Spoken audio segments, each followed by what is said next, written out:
vê que você está indo e ali está adorando a Deus, pelo menos da forma que você acredita que esteja. Então, por isso, a melhor coisa que a gente tem que fazer é estudar a respeito da forma que este mundo é, já que a Escritura diz: vocês não são deste mundo, mas estão neste mundo. A oração de Cristo foi: Pai, guarde-os do maligno. Eles não são deste mundo, mas eu vou para ti e eles vão ficar neste mundo. E até hoje a igreja está neste mundo.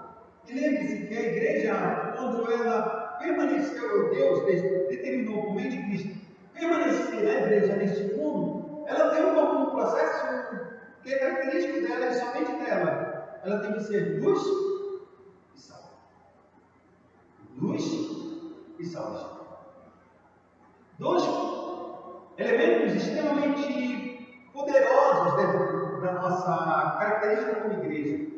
Luz é a única forma pela qual a igreja é capaz de revelar quem Deus é neste mundo. Ela é a única luz deste mundo. Ela é a única capaz de trazer o conhecimento, como o apóstolo Paulo diz. A igreja vai ser a coluna e o baluarte do quê? Da verdade. Ninguém vai encontrar, ninguém vai falar a respeito de Deus verdadeiro das Escrituras, só a igreja é capaz de fazer isso. Ninguém mais, irmãos. Ninguém mais. Pode se levantar ONGs, pode se levantar instituições, podem querer falar sobre Cristo, mas só existe uma verdade, e essa verdade ela parte por meio da igreja. Por isso ela é luz, ela detém o poder da revelação e ela revela quem Cristo é neste mundo. Mas de um lado, se a igreja ela tem esse poder de revelar quem é Cristo, quem é Deus, qual é a salvação, por outro lado, a igreja tem uma outra função, ela é sal neste mundo. E nesse caso, o sal, a igreja tem a ideia, claro, de ser uma preservação, ou seja, fazer o efeito de preservar aquilo que tem a tendência de estragar, de deteriorar, de corromper. Você salva uma carne e a carne pode passar, sei lá, anos. Você coloca o poder do sal exatamente para preservar alguma coisa que naturalmente vai estragar, naturalmente vai se corromper, naturalmente. Então a igreja está neste mundo para que o mundo não fique tão podre quanto ele já é. Para que o freio dessa podridão do pecado que habita no coração das pessoas seja realmente freado. Não é só pelo Espírito que Deus está freando a corrupção humana. É por causa dessa igreja que está neste mundo que ele freia. Porque ela é que revela a verdade. Se ela revela a verdade, ela revela a lei de Deus. Se ela revela verdadeiramente o que Deus quer, como certo e errado, o mundo que está longe e que não conhece Deus, ele não conhece Deus. Não só pela revelação, mas pelos atos da igreja. A igreja, enquanto ela caminha em verdade com Deus, o mundo pode não ler as Escrituras, mas vai ler a sua vida. E quando ele ler a sua vida, ele vai tomar uma decisão. Será que ele é do meu? É dos nossos? Ou não é dos nossos? Porque quando um cristão ele começa a praticar coisas que naturalmente uma pessoa do mundo percebe, isso não é de Deus. Estou dentro de uma cultura que a gente já conhece o suficiente de Deus. Estamos numa cultura brasileira que a gente já sabe um pouco a respeito de Deus. E esse um pouco é o suficiente que essa pessoa não caminhe, ela rejeite Deus, mas ela sabe identificar assim: com esse eu não posso contar, porque esse caminha com Deus. Ele faz as coisas certas, também você tem que ficar escanteado. Não bota qualquer outra pessoa, não coloca essa pessoa. Pode não falar abertamente, mas as atitudes mostram que você está sendo colocado de escanteio, porque você tem uma concepção, uma cosmovisão diferente deste mundo. Agora, quando este mundo ele olha para nós e verifica que não existem esses processos dentro de nós que era esperado para existir, como diz, ele é um dos nossos. Tem nada. E nessa manhã eu queria trabalhar com vocês. Eu vou trabalhar com alguns livros desse tempo. O primeiro livro que eu vou trabalhar aqui é do Rubem Amorés. Ele diz: o tema do livro é Icabode, da mente de Cristo e valor essencial. Icabode é uma palavra do traduzido para nós, significa a força e a glória de Deus. Ele tira esse livro quando Israel ele é vencido pelos filisteus e a arca é levada para o templo de Dagon, porque Israel tinha perdido os filisteus. Então os guerreiros de Israel disseram assim: tragam a arca para cá, e se a arca trouxer para cá, Deus virá para nós e nós venceremos as batalhas. Eles trouxeram a arca da aliança até o campo de batalha. Houve uma festa, um grito, tipo um êxtase enorme.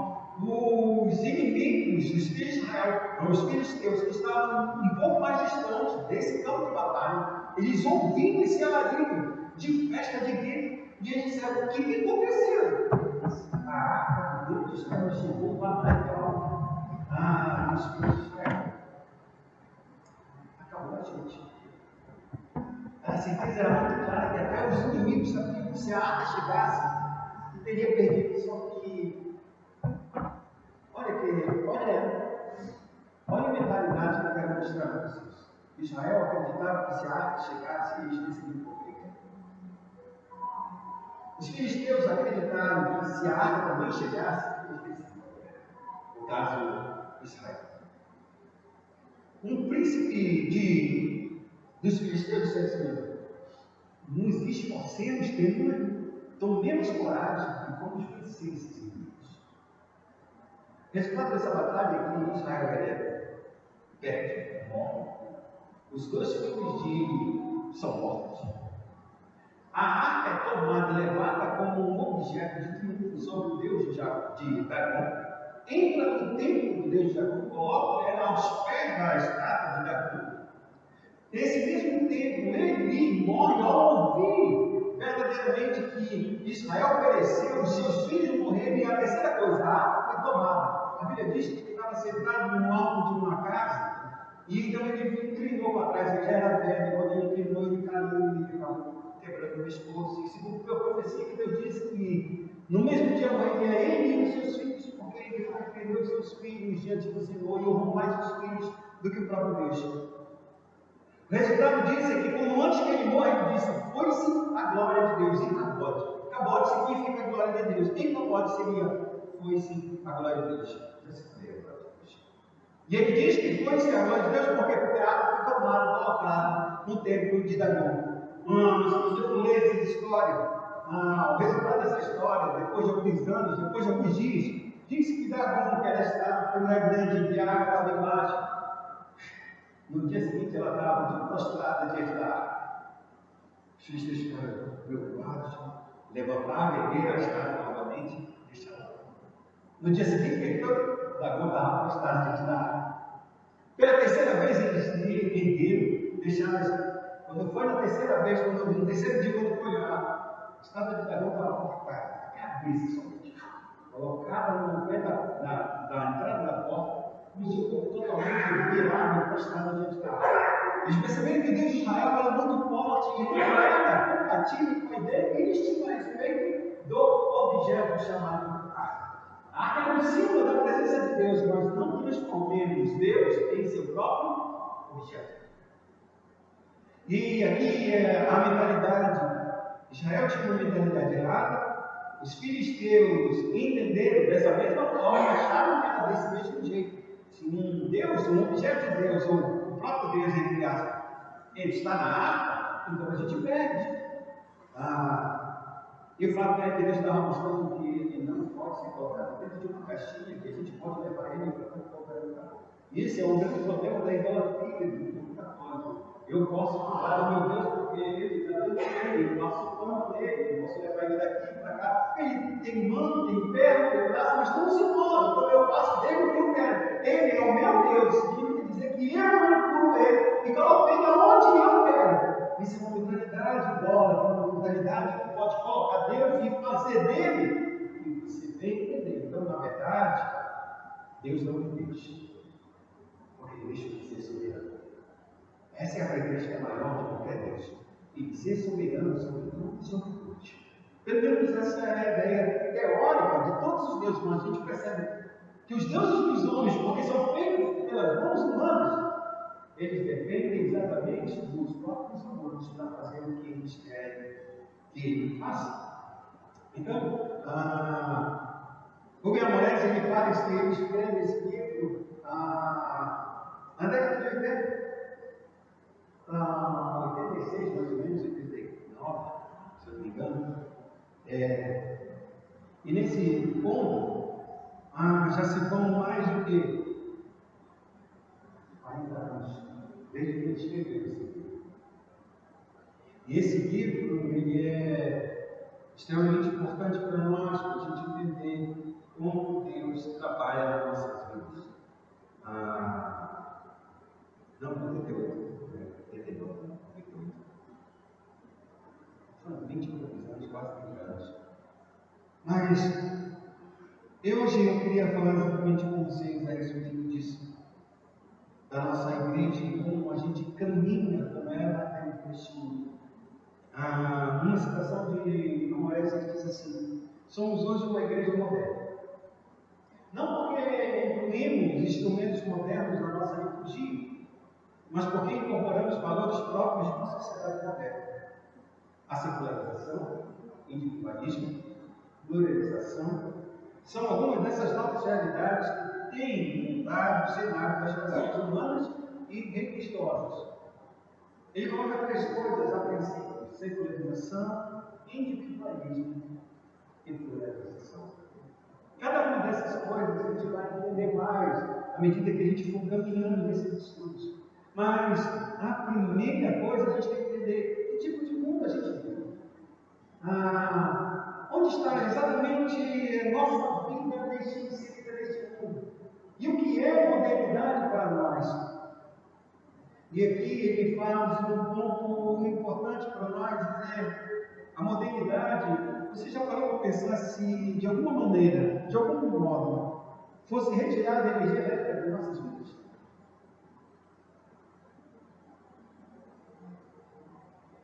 Retirou a energia elétrica. Para onde a gente vai? Temos internet? Temos blog?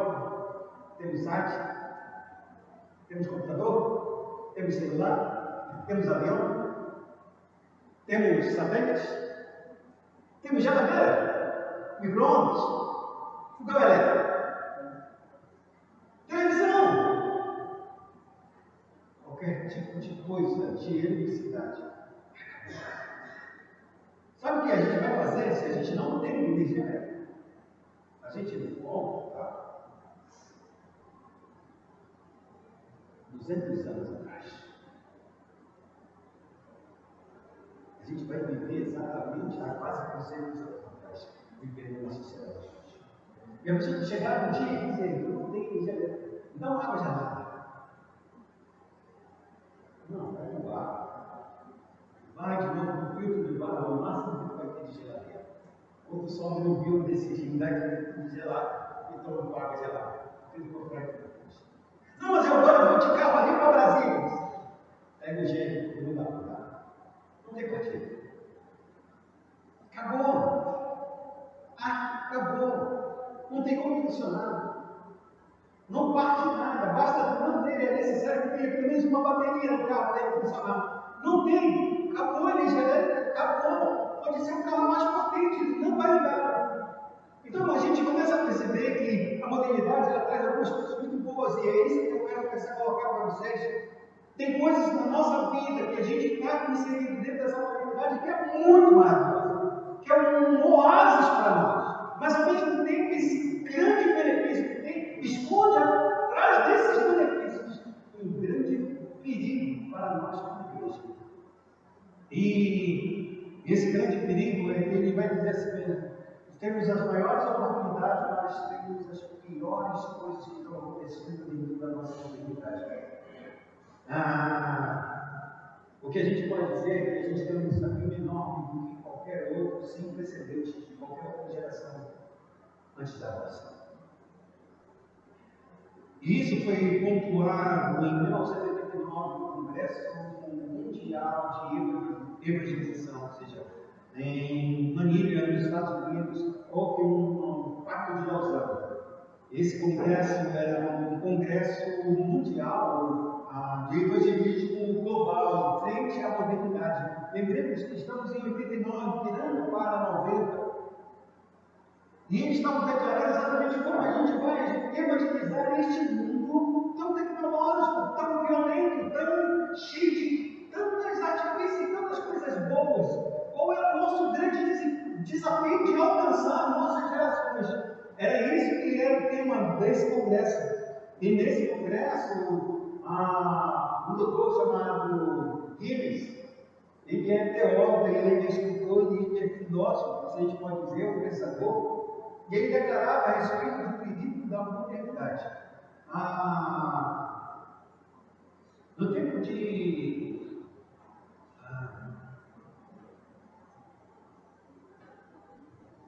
Como é o nome daquele pastor Augusto Batista? Príncipe dos pregadores? Charles Spurgeon. Ele é da década de. Ele é do século XIX.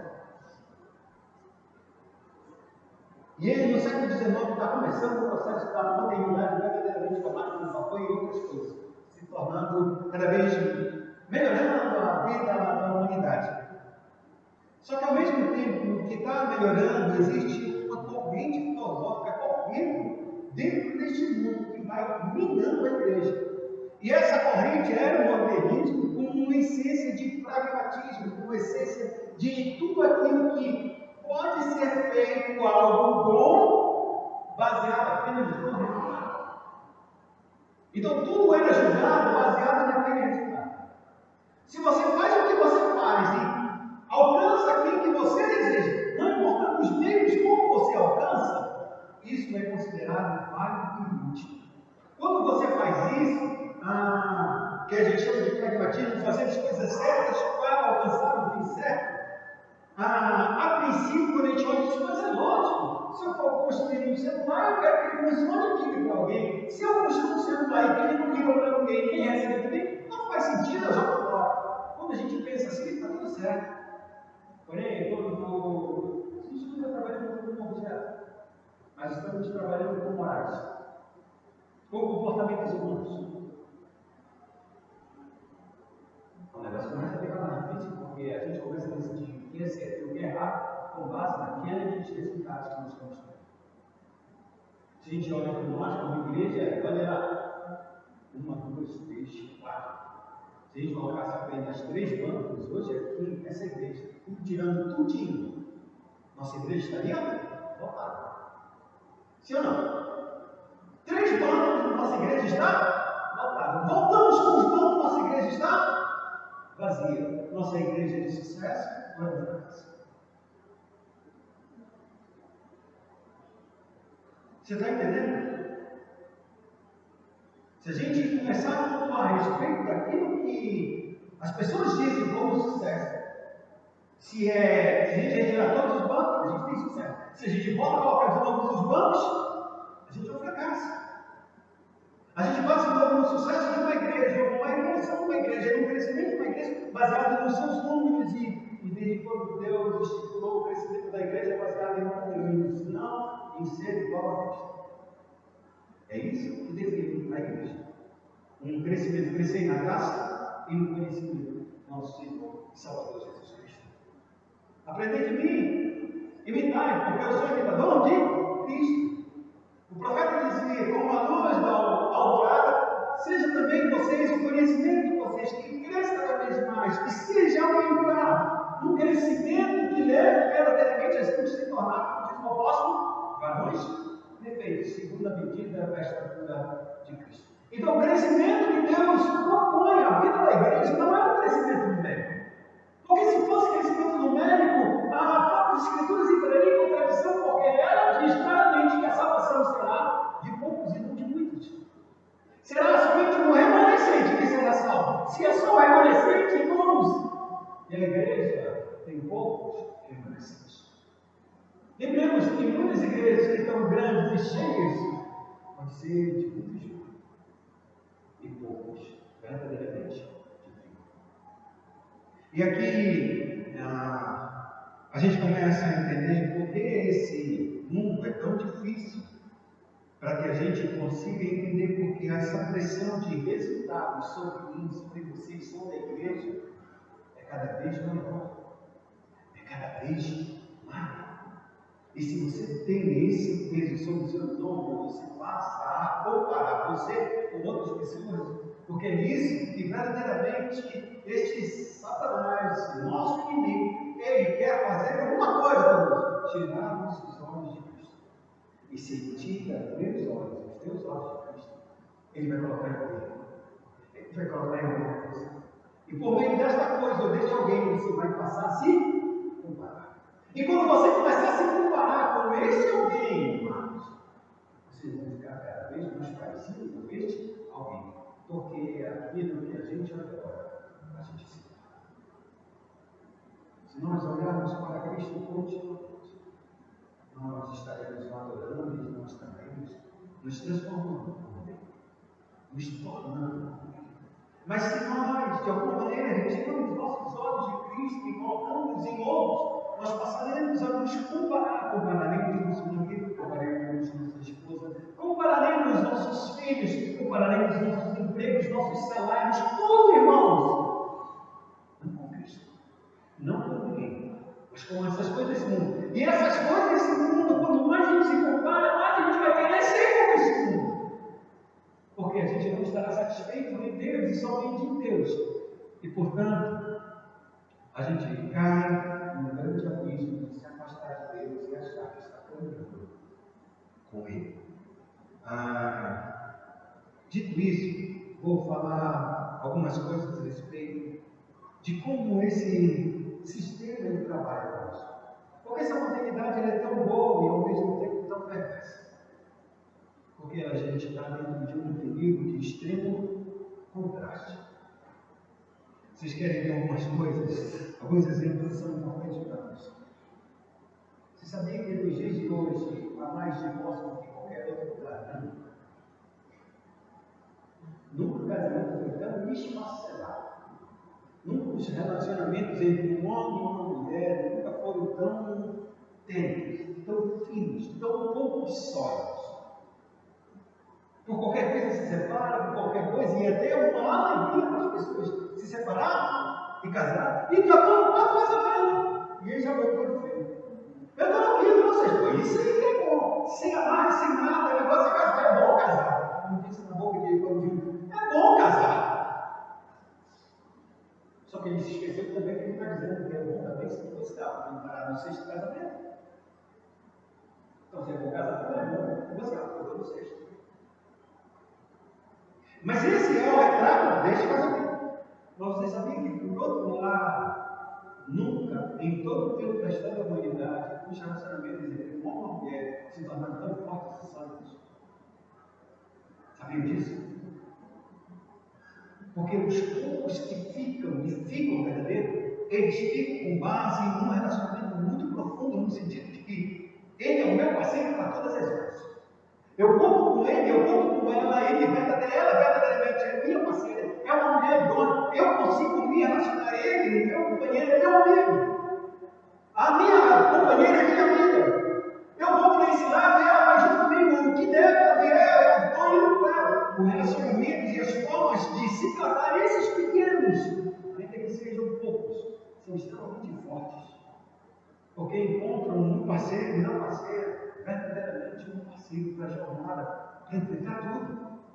Porque é exatamente isso, eles não romperam, eles não desgastaram, eles encontraram que ali é a melhor forma, e a melhor forma de se fazer isso é encontrar alguém que possa ser realmente, como se diz aí fora, uma alma gêmea. Não há alma gêmea para amores, não é disso, é de um projeto, de uma vida constante, em que a gente caminha junto, na dor e na alegria, na saúde, na doença. Esse é um retrato verdadeiro de Jesus. Só que esses retratos são bem pontuais, são poucos. Porque a maioria pensa em divorciar. A gente casa e o amor dure enquanto durar o amor. É assim que diz. Nossa união permanece enquanto durar. Não é mais parecida, mas essa é a perspectiva maior. Assim, da maioria, mas ainda existem casais tão fortes que a gente, estudando isso, percebe exatamente isso. Existe um comprometimento de massa muito forte e um comprometimento comprometimento de se tornar melhor para o seu parceiro. E para a sua parceira se tornar melhor para o seu parceiro. Não é um hábito de só você cresce para olha. Não, a gente cresce junto para que eu possa ser melhor para você e você seja melhor para mim. Isso apenas dentro da área conjugal. Mas se a gente começar a avançar e começar a entender algumas outras coisas, no caso de família, uma coisa leva a outra. Se os casamentos estão sendo destruídos, o que vai acontecer com os filhos que nascem desses casamentos? Uma infância totalmente corrompida, uma infância totalmente destruída, uma infância que a gente consegue perceber que está sendo arruinada. A gente tem um caso aqui dentro da própria igreja, não preciso falar, mas todo mundo já sabe aqui, pelo menos conhece outros dois aqui, talvez não conheçam muito bem a situação. Mas se a gente olha, quando eles olharam para essas crianças e todas as outras que vieram, quando eles entraram em contato, vocês percebem que são duas crianças extremamente destruídas emocionalmente. Com a psique dela totalmente arruinada, porque está dentro de casamentos totalmente destruídos. Vindo de lá, estão completamente arruinados. E essas duas crianças, a gente olha para essas duas crianças e a gente percebe o que está acontecendo com essa família, o que está acontecendo com os nossos filhos. E aí a gente encontra dentro, como a Moraes que a gente vai falar muito bem, ele encontra não somente órfãos, mas órfãos de pais vivos. Não é somente uma criança que perdeu pai e mãe por um acidente, ou seja lá o que for, pelo tráfico, seja lá o que for, ela é órfã literalmente. Mas existem crianças verdadeiramente que têm pais vivos e que esses pais não cuidam dessas crianças, então elas são órfãos de pais vivos. E esse mesmo estado, tanto um quanto o outro, está trazendo uma destruição. Se isso está uma gama enorme no mundo inteiro, uma preocupação com a infância generalizada, também ao mesmo tempo que cresce essa preocupação de ver essas crianças se tornando cada vez mais delinquentes, cada vez mais problemáticas, surgem cada vez mais estudos e leis para proteger essa infância. E nesse sentido, quando os estudos começam a apontar, eles vão dizer assim, somente uma família realmente em intimidade familiar é capaz de proteger e refrear este mal que está acontecendo e se arrumando na nossa sociedade. Ou seja, a gente percebe que somente um casal, uma família verdadeiramente estruturada é capaz de trazer uma restauração para filhos. Não tem chance mais de serem mudados a não ser dentro desse ambiente seguro, de intimidade e amor familiar verdadeiro. Então, se de um lado há uma catástrofe, do outro lado o desafio é reestruturar uma família e essa família seja tão forte, capaz de alcançar essa criança e mudar a perspectiva dela de futuro como forma de família, de grupo, de pertencimento. E por último, existe nos nossos dias, dentro dessa modernidade, o que a gente chama de liberdade sem precedentes. Liberdade sem precedentes. O que significa dizer neste mundo de liberdade sem precedentes? É que a gente tem toda a liberdade de pensar, tem liberdade de expressar, tem liberdade de como vestir, de religião, de lazer, de qualquer coisa. A gente tem liberdade, a gente tem uma gama enorme e ilimitada de escolhas e a gente decide o que a gente quer. Para tudo. O carro, milhares de marcas. Uma jaqueta, várias marcas. Roupas, infinitas. E igrejas? Essa aqui é boa, essa aqui não é? Não. Eu quero essa. São liberdades que nós temos, liberdades enormes de todos os tipos, de todas as formas. Mas ao mesmo tempo que a gente tem essa gama enorme de liberdade, e por que tem tanta liberdade? Porque nunca verdadeiramente aquilo que amarrava a sociedade em determinados tipos de estruturas se tornaram tão fortes, tão fracas, que eu posso romper de um lado para o outro e está tudo certo. Eu vendo um vídeo, a polícia chega na casa de uma mulher, uma jovem senhora, ela é pressuposta, isso nos Estados Unidos. A polícia não bate, dois policiais batem palmas. Senhora? Aí ela vai para sim. Você vai usar uma pessoa que está correndo com maus tratos aqui dentro da sua casa, com uma criança. Senhora, não está querendo Não, recebemos uma ligação denunciando a senhora que estava no. Aí a criança, bem pequenininha, devia ter com seus 10 anos. Eu disse: foi eu que dei. Por que ela não bateu? Eu tenho direito. Aí o policial olhou para ele assim, para aquela criança, cheia de ímpeto, cheia de força, cheia de vontade. A mãe ficou desconcertada. Senhor, porque eu estou com muita dificuldade, tal, falando assim. Mas o que aconteceu aí? Ele já cortou a mãe, virou para a criança e disse: o que foi? Ela te bateu? Sim. E como ela te bateu? Ela me bateu sim. E o que ela fez contigo? Ela me deu uma segurada. Ela só te deu uma segurada? E ela não fez mais nada, certo? Não. E por que você fez isso? Ah, porque eu fui triado. Quer dizer, e ela não deu, e agora eu tenho direito. Se bem, aí pegou a criança, foi explicar para ele, presta atenção. Nunca mais voltar. Porque a tua mãe fez o que é certo. E se tu fizeres de novo isso, sou eu mesmo que vim aqui e te dou uma. Oi, olha uma vez. Assim, não, cuide do seu filho, se não está certo, depois você pode. Mas onde você pensou? Aí você, estamos em 2015, por aí, 2020, mais ou menos isso que aconteceu. Minha mãe era pequena, adolescente, era mais velha, estava por volta dos seus 13 anos, mais ou menos, e ela tinha uma irmã, acho que uns 2 anos mais nova. Minha avó de 1925, 15 anos, ela teve as duas filhas dela, por volta dos 20 anos, tá? 1945 e 1950. A minha avó tinha que trabalhar e ela pedia que as filhas dela, no caso minha mãe e a irmã, fizessem alguma coisa como minha mãe era mais velha, ela fazia determinado tipo de coisa. E certa vez ela não fez e apanhou. A vizinha que estava, 1950, irmãos, a vizinha que estava do lado disse assim: você não quer denunciar sua mãe por essas coisas disso e aquilo outro? Minha mãe olhou para ela e disse: oxe, vai se meter na sua vida, que é melhor denunciar minha mãe, sai daqui. Aí foi embora. Estamos em 1955, mais ou menos, irmãos. E essa era a perspectiva, que o pai não tinha direito mais de disciplinar os seus filhos. Quando nem na minha casa tinha televisão, irmãos. Como essas ideias chegaram da minha mãe, ou chegaram até essa vizinha? Como essas ideias chegaram, irmãos?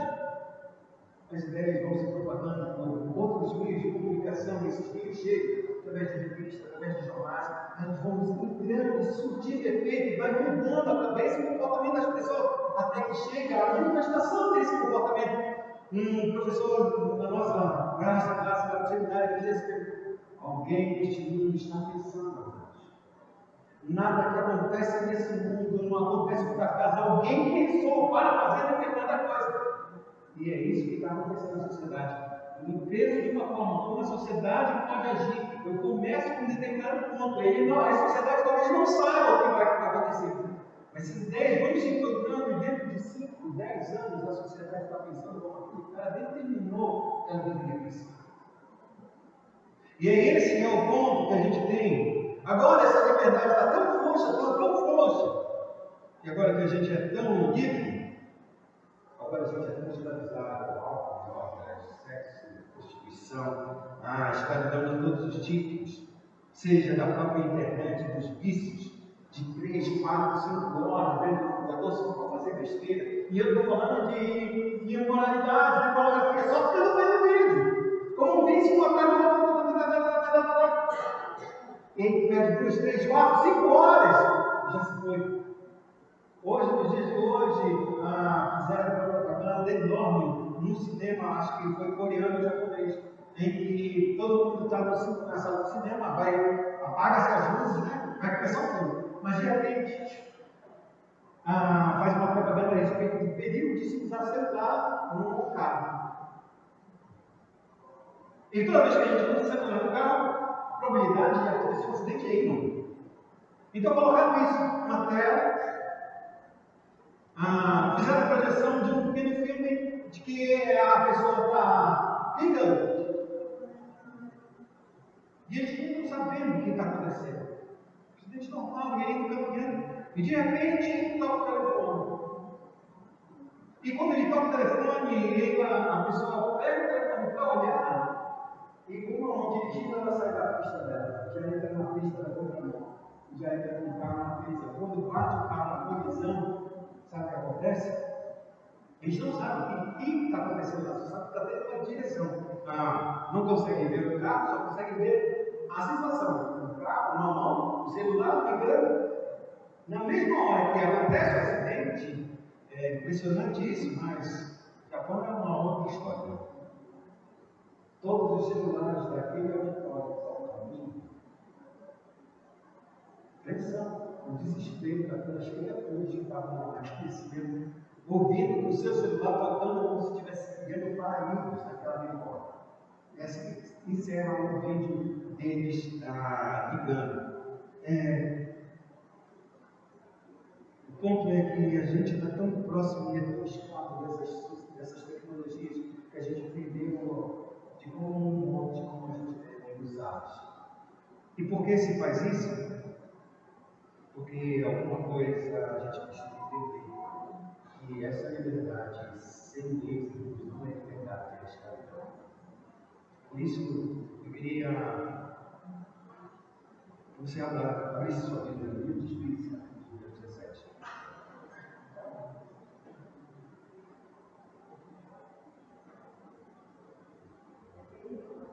Juízes 17.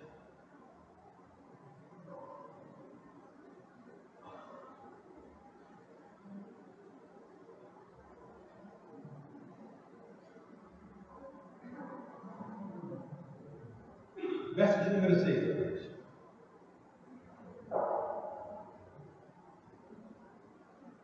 Pode ler, pastor.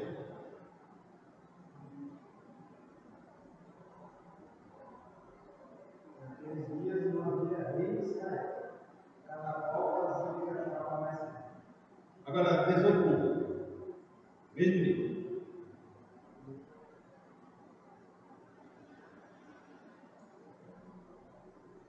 Naqueles dias não havia rei em Israel.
Essa é a expressão do livro de Juízes.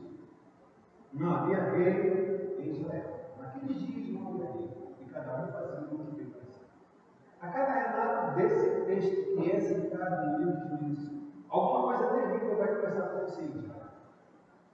E o melhor relato que descreve a situação terrível dos juízes, ou desse período de 450 anos, até que Deus estabelece Saul como o primeiro rei, é que no capítulo 19, verso 1, um homem, um sacerdote levita, casa com uma concubina que não deveria o sacerdote ter 2 vezes.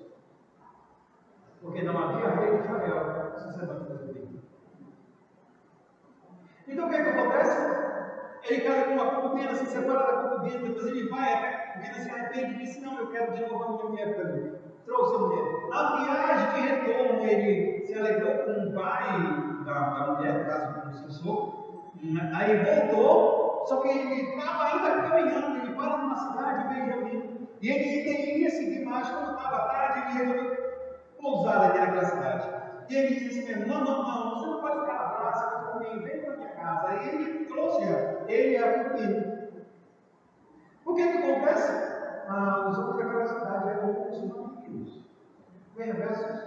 Eles invadiram, eles fizeram com Ló, traga fora esta mulher, traga fora ele, e nós iremos avançar Deus.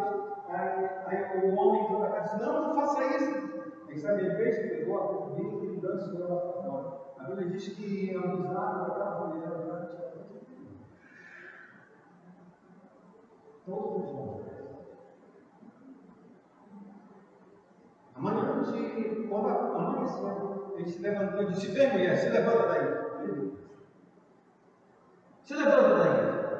Não se forçava, nenhuma reação. Ela estava extremamente destruída. Então ele vai pegar ela, colocar no seu sono, coloca ela na sua casa e chega até a sua casa. Quando chega na sua casa, a mulher está praticamente morta. Ele escalfejava. E envia cada uma das partes dessa mulher para cada uma das 12 tribos de Israel. E a outra fizeram isso também. Israel vai fazer tamanha maldade na Bíblia. Israel ela se levanta e fica extremamente ofendido por causa de uma perversidade, não pelo escalfejamento da mulher, mas por causa de uns filhos de Israel agirem como se fossem filhos do maligno. E eram filhos do maligno. Então Israel se levanta para lutar contra o filho de Israel. É a primeira guerra civil que a gente encontra na terra de Israel. 11 tribos contra uma tribo, a menor de todas, tribo de Benjamim. A Bíblia declara que a tribo de Benjamim era tão guerreira, depois a primeira vez, depois a segunda vez. Quando foi na terceira vez, o Israel disse, Senhor, tu vais com a gente, vai tirar a vitória, vai procurar a vitória. E aí foi pela terceira vez que vai dizimar. Não sobrou quase nenhum, não tinha mais mulher, só tinha um. E prometeram que nenhum dos filhos de Israel daria suas filhas para eles. O que caía numa situação grande que essa tribo ia desaparecer, eles iam buscar mais. Então, sabe o que fizeram? Disseram assim: olha, vamos fazer o seguinte: na hora da seca, da colheita, se vocês, os filhos de Benjamim, saírem e capturarem suas mulheres, a gente não vai entrar, mas a gente não pode mais dar as mulheres nossas para vocês. Foi isso que aconteceu para Benjamim voltar à aceitação e se constituir. Mas o meu ponto é: por que fizeram tudo isso?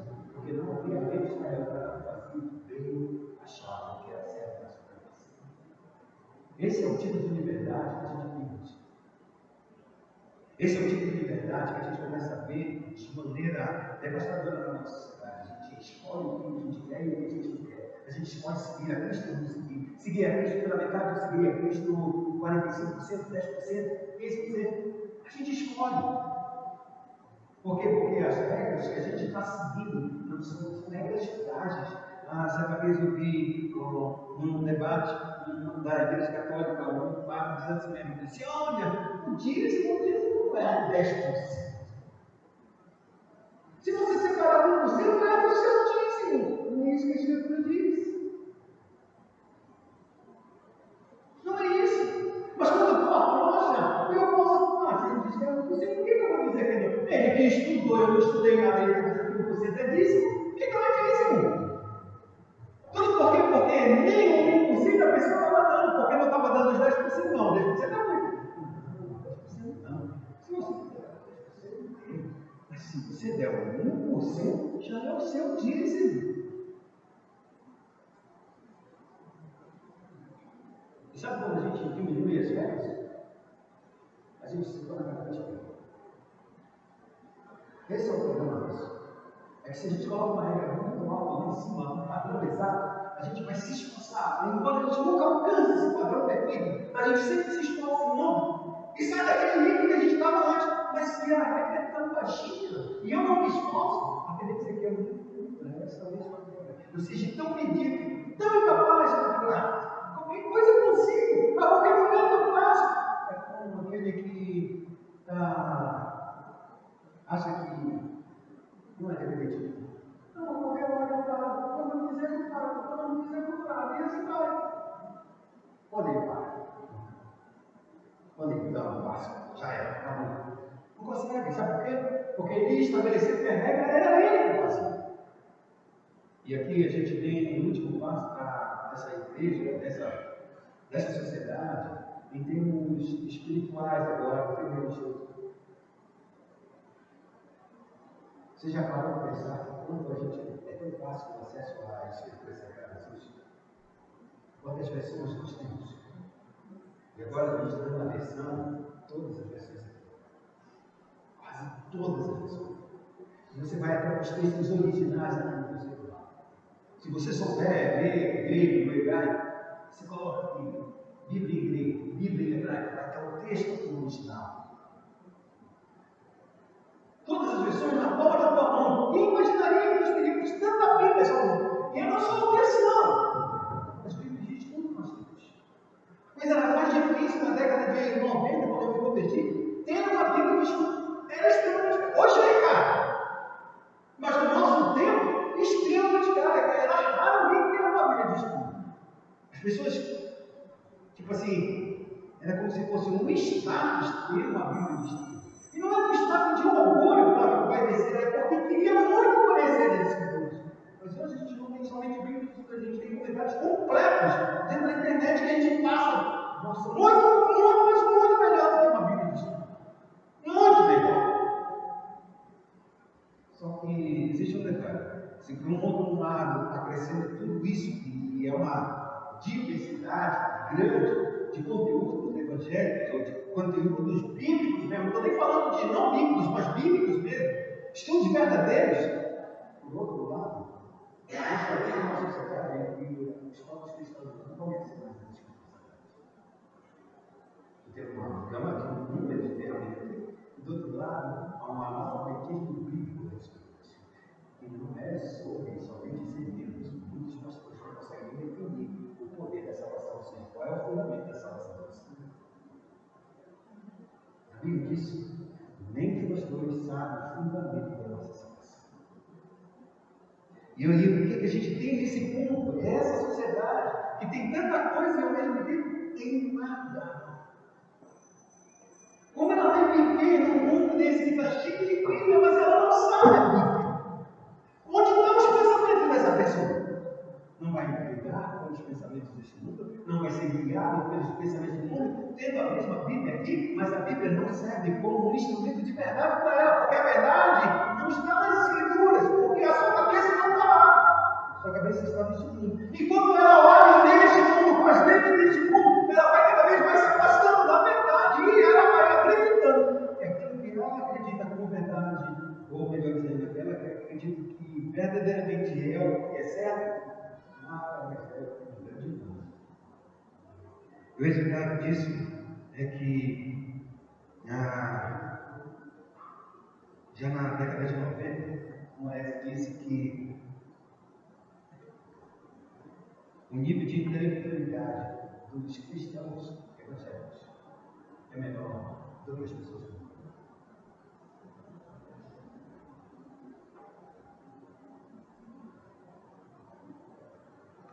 No início do século XX, 1905, 1910, mais ou menos, o Evangelho começou a se multiplicar no Brasil.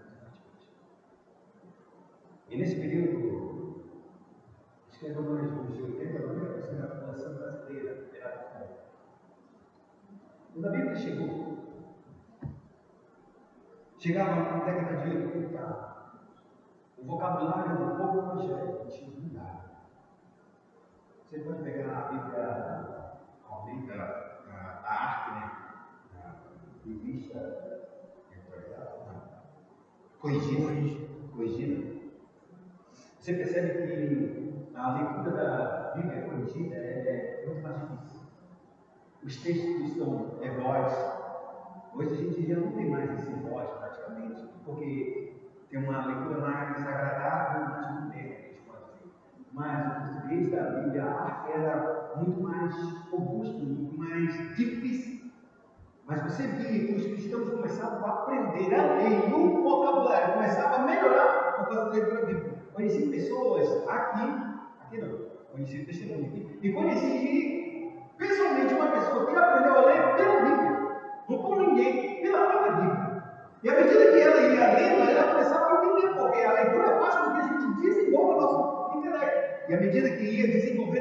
essas pessoas começaram a falar. E aí é interessante quando eu vi uma reportagem dos outros lados da década de 90 com o Fernando Henrique, né, que ele é sociólogo, e ele dizia exatamente isso. Que os cristãos ou os evangélicos se tornaram um grupo de pessoas extremamente intelectuais, porque eles não sabiam ler. E quando eles pegaram a Bíblia, eles começaram a ler. E quando eles começaram a ler, eles começaram a verdadeiramente entender este mundo. E começaram a compreender outras coisas e outras formas. Meu ponto nessa questão é que na década de 80, o grupo cristão ele tinha prazer de encontrar as escrituras e decorar essas escrituras, aprender as escrituras, mesmo quando ele não soubesse ler, ele queria somente fazer uma coisa. Porque ele aprender a ler e não escrever o nome, mas para conhecer as escrituras sagradas únicas de Cristo.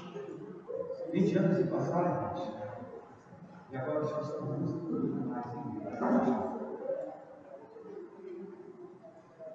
John MacArthur, ele escrevendo sobre espiritualidade, a verdadeira espiritualidade, ele diz que nos Estados Unidos, um pastor de uma grande igreja, dando uma entrevista para uma revista especializada, revista de grande circulação nos Estados Unidos, ele declarou o seguinte: a minha igreja, agora eu estou estudando cada vez mais para fazer segundo cada vez mais forte. Porque a minha igreja é capaz de tolerar heresia, mas ela não é capaz de tolerar sermões. Ela é capaz de tolerar heresia, aquilo que não é verdade, mas ela é incapaz de tolerar um sermão. Será que a gente não está distante disso?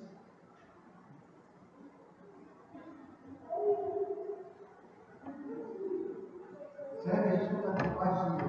Não, eu quero ouvir só 30 minutos é o suficiente para não achar nada. Porque se passar de 30 minutos, está bom.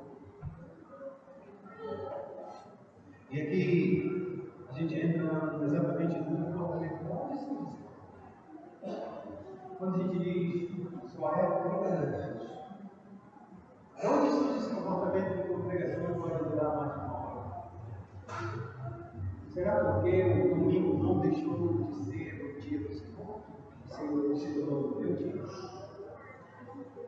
Existe uma coisa que traz inveja santa para nós, como igreja, que é o sabatismo. A igreja que o culto dela começa, sabe que horas? Horas da manhã. Sabe que horas vai terminar? 11h30, 20. Amanhã é como se fosse uma sinagoga judaica. Começa cedo, termina de 20. Vai fazer isso, vai ser o plano da manhã. E o meu almoço? E o meu quarto? E a minha diversão?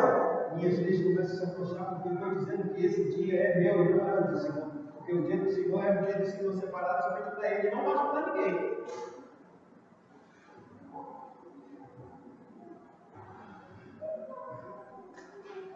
Eu quero terminar.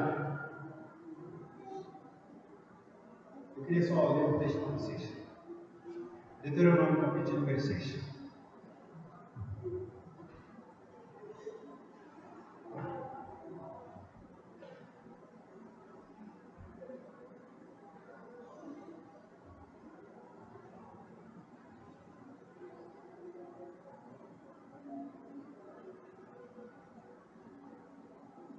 Do verso 1 ao verso 21.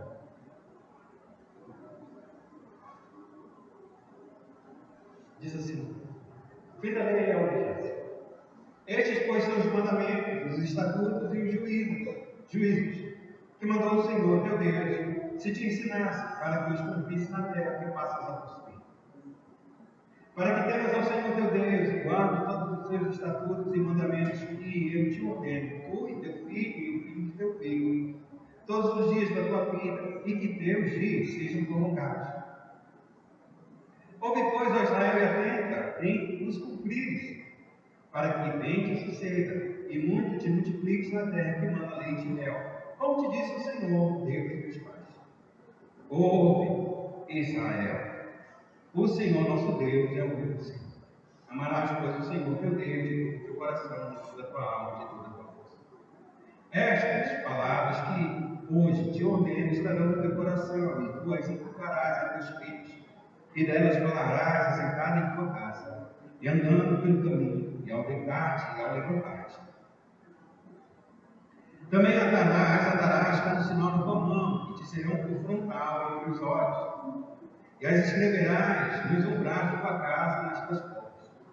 Havendo-te, pois, o Senhor teu Deus introduzido na terra, que, sob juramento, prometeu a teus pais, Abraão, Isaque e Jacó, te daria grandes e boas cidades que totalmente ficadas, e casas cheias de tudo que é bom, casas que não encheres de poços abertos, que não abristes, vinhais e olivais que não plantares, e, quando comeres, te fartares. Guarda-te para que não esqueças do Senhor que te tirou da terra do Egito, da casa da servidão. O Senhor teu Deus temerás, e a Ele servirás, e pelo seu nome jurarás. Não seguirás outros deuses, nem dos deuses dos povos que houve à roda de ti, que houver à roda de ti. Porque o Senhor teu Deus é Deus zeloso no meio de ti, para que a ira do Senhor teu Deus não se acenda contra ti, e te destrua de sobre a face da terra. Não tentarás o Senhor teu Deus como o tentares em Massá. Diligentemente guardarás os mandamentos do Senhor teu Deus e os seus testemunhos e os seus estatutos que te ordenou. Farás o que é reto e bom aos olhos do Senhor, para que te bem suceda, e entres e possuas a boa terra, a qual o Senhor, sob juramento, prometeu dar a teus pais. Lançando todos os teus inimigos de diante de ti, como o Senhor tem dito. Quando teu filho no futuro te perguntar, dizendo, que significam os testemunhos, e estatutos e juízos, que o Senhor nosso Deus vos ordenou, então dirás a teu filho, era dos servos de Faraó do Egito, porém o Senhor de lá nos tirou com mão poderosa. O texto está trabalhando exatamente em um ponto em que havia uma grande vontade de extensão para a terra prometida. Tudo de bom, casas, cidades, tudo é como se ele entrasse no jardim do Éden. Já está tudo pronto, você só tem que ir lá, comer, preparar. Qual cuidado? E aqui entra o ponto e a reflexão. E as recomendações que Deus está trazendo para o povo diante de uma grande bênção. E essa bênção pode ser para o quê? Uma resposta. E aqui ele traz um princípio em que a gente deve entender que a vivência de viver nessa terra como leite e mel é diferente de viver no deserto e diferente de viver na terra do Egito. Embora tinha muitas coisas, eles eram escravos. Humilde muito, mas eram escravos. Quando entraram no deserto, agora eles não têm praticamente nada, nem iguarias. Iguarias que eles tinham no Egito. Mas tinha uma presença maravilhosa, gloriosa do Senhor, cuidando e protegendo eles. Mas tudo aquilo que eles olhavam para a terra do Egito, mas agora eles são ricos, mas não tem isso. Agora eles estão entrando em outra coisa. Eles vão entrar na terra prometida e vão ter tudo aquilo que tinha na terra do Egito e muito mais. Só que eles estarão livres. Deus estava treinando esse povo para obedecer ao Senhor e se tornar somente escravo do Senhor. E o resultado disso é que a gente está entrando dentro dessa mesma situação. E o texto ele vai dizer claramente, no verso número 15, no verso número 24, se a gente for dar uma olhada aí, no verso 15 a gente porque o Senhor teu Deus é Deus zeloso no meio de ti, para que a ira do Senhor, teu Deus, não se acenda contra ti e te destrua sobre a face da terra. No verso número 24 ele diz, o Senhor nos ordenou que cumpríssemos todos esses estatutos e temêssemos o Senhor nosso Deus, para o nosso perpétuo bem, para nos guardar em vida, como tem feito até hoje. Ele está dizendo que existe um perigo tão grande nessa terra prometida, que eles nunca viram no deserto, nem no Egito. É que se eles não cuidarem, eles vão se associar e no final, sabe, destruir a identidade deles. Nação de Israel, como povo de Deus. Eles vão se associar, vão entender que as coisas que estão lá é tão boas, e existe também uma filosofia de vida, a viver. E eles iam se associar, se casar e perder sua própria identidade. Se a gente olhar hoje, nos dias da igreja, a igreja perdeu a identidade. Só o governo decide da economia que é ser igreja num contexto de vida tão pervertido, tão caótico. Porque se a gente disser que não somos rechaçados, dentro da tua fé, dentro da tua casa. Não interfere a tua fé neste mundo. É o que a gente chama de secularização. Tudo que é de fé é para viver o seu particular. Não venha com a sua fé para cá, para a nossa vida, para a nossa sociedade. Viva a sua fé dentro da sua casa. Mas como uma pessoa de fé vai viver dentro da sua casa, somos chamados para ser luz e sal deste mundo. Tudo que não é para ser é que o mundo está querendo. Tire Deus dessa história. Tire Deus dessa equação. Tire Deus e viva o seu Deus dentro da sua própria casa. E foi isso que Israel foi destruído no coração. Ela não era mais um povo de Deus. Então, o que sobrou para Israel? O exílio e a escravidão. Na escravidão, ela fosse purificada dos seus deuses e retornasse para Israel, para a terra prometida, com uma nova concepção de que Deus é o Senhor, somente Ele é o Senhor. Amados, eu fico por aqui. Semana que vem a gente começa a contar cada uma dessas partes. Secularismo, privatização, pluralização. Porque são esses caminhos que estão entrando dentro da igreja e que a gente não consegue ver, mas a gente está pensando como este mundo. E por isso a gente reage de maneira rebelde e, ao mesmo tempo, vergonhosa diante de Deus. Porque as pessoas se levantam tanto para falar para Deus. Eu estou falando